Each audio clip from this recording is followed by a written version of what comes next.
The Academy Award-winning movie Her, directed by Spike Jonze, is about a sensitive and soulful man named Theodore. He becomes obsessed with a new computer operating system. He starts the program and meets Samantha, and goes on to develop an unlikely relationship. It seems odd, does it not? How can a person fall in love with a computer operating system? Well, simple. The computer becomes a human in every aspect except physically. In reality, there is no invention such as Samantha, but we are now entering a new era of computing history, the cognitive computer. Say hello to Watson, a computer that was established by the company IBM. It is a cognitive computing system which enables a partnership between people and computers that enhances and scales human expertise. Today, let me introduce you to Watson by first unplugging and introducing IBM's inventors, its celebrity status and importance. Then we'll update to what Watson is and how it works. Finally, we'll connect with where this innovation is currently available. To start us off, we'll first unplug and examine who invented Watson. Watson is named after Thomas J. Watson. Thomas established the company IBM in 1911. From then, he led the company from the age of mechanical tabulators and typewriters into the computer era. During his leadership, IBM grew from a medium-sized business into one of the dozen largest industrial corporations in the world. For more than 60 years, the IBM Corporation has become an innovation engine, from helping the Apollo space missions land on the moon, to the discovery of the technology behind laser eye surgery, to a question-answering computer called Watson. Now, you may have heard about this unique system on the game of Jeopardy! IBM's Watson challenged two of Jeopardy's greatest champions, Ken Jennings and Brad Rutter. After 3 days, Watson won the game with $77,000, leaving Rutter and Jennings in the dust with $21,000 and $24,000. It was a nice start, but still only the beginning, says John Kelly, a senior vice president and director of IBM Research. In his recent book, Smart Machines, Kelly notes that one important goal for cognitive computers, and for Watson in particular, is to help make sense of big data, such as the mountains of images, numbers, text, and voice files that strain the limits of current computing technologies. Cognitive computer systems, such as Watson, learn and interact naturally with people to extend what either humans or machines could not do on their own. It helps experts make better decisions by penetrating the complexity of big data. To understand this relationship between machine and human, let us update to what Watson is and how it works. Watson is at the forefront of a new era of cognitive computing. It enables people to create a profoundly new kind of value, finding answers and insights locked away in volumes of data. For example, if you are a chef looking for new dishes to create, you can give Watson a few ingredients and cuisine specifications, and it can help you with new recipe ideas. Chef Watson generates recipes for the user based on the ingredients the person has on hand, what type of food he'd like to cook, and a person's dietary restrictions.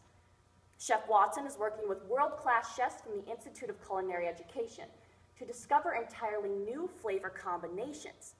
The result? A set of creative dishes and flavorful recipes, helping demonstrate the nearly infinite possibilities of human and machine collaboration. In fact, a new cookbook featuring more than 60 recipes inspired by Chef Watson is now on the market. Though Watson can't taste the recipes it churns out, it has an understanding of the chemistry behind taste. It understands what we humans enjoy and why, says Stephen Abrams, an engineer with the Watson Group. So, how does Watson do it? Unlike conventional approaches to computing, which can only handle neatly organized structured data, Watson can understand unstructured data, which is 80% of data today.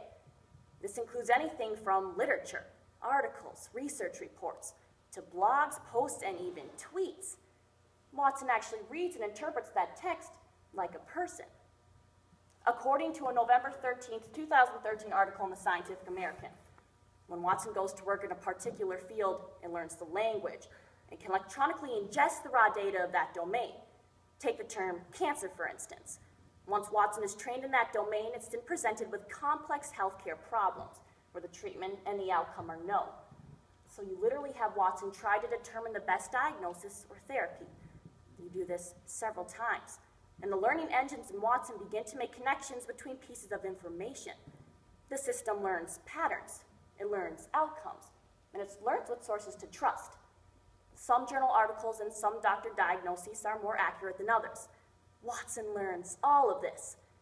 In the words of IBM's Chief of Research, John Kelly, Watson could ingest more data in a day than one human could in a lifetime. It can read all the world's medical journals in less time than it takes a physician to drink a cup of coffee. All at once, it can peruse patient histories, keep an eye on the latest drug trials, and stay apprised of the potency of new therapies. Watson never goes on vacation, and it never forgets a fact. Lastly, let us connect with where this innovation is currently available and future possibilities. There are a couple ways Watson will interact on a personal level. First off, Watson is available on a cloud service, so any endpoint device, whether it be your digital assistant, your glasses, even your watch, all will have access to Watson. In social media, one could envision a cognitive system like Watson as just another node in your personal network that could enter into discussions between you and other people and offer advice on certain issues based on available information. Now, fast forward another few years, the power of Watson that once played on Jeopardy will soon be small enough to fit in your pocket. Artificial intelligence systems, often referred to as AI, is not only available to IBM. Apple's Siri uses such AI system to filter sounds into recognizable chunks before grouping them into words. Siri's deductive powers improve, well, or ought to, every time you speak to her. In January of 2014, Google purchased DeepMind, an AI system that plays arcade games, and after hundreds of tries, does not make one mistake. This takes neural networks that rely on layers of connections to filter raw sensory data into meaningful patterns, such as Watson does in certain fields. But despite being state-of-the-art, DeepMind is still decades behind the gaming curve. Where such artificial intelligence systems have failed, Watson succeeds by penetrating the complexity of big data and offering solutions. Watson is revolutionizing the way we make decisions, become experts, and share expertise. Further, Watson is discovering and offering answers and patterns we hadn't known existed, faster than any person or group of people ever could, in ways that make a material difference every day. But most important, Watson learns, adapts, and keeps getting smarter. It actually gains value with age, learning from interactions with us and from its own successes and failures, just like we do.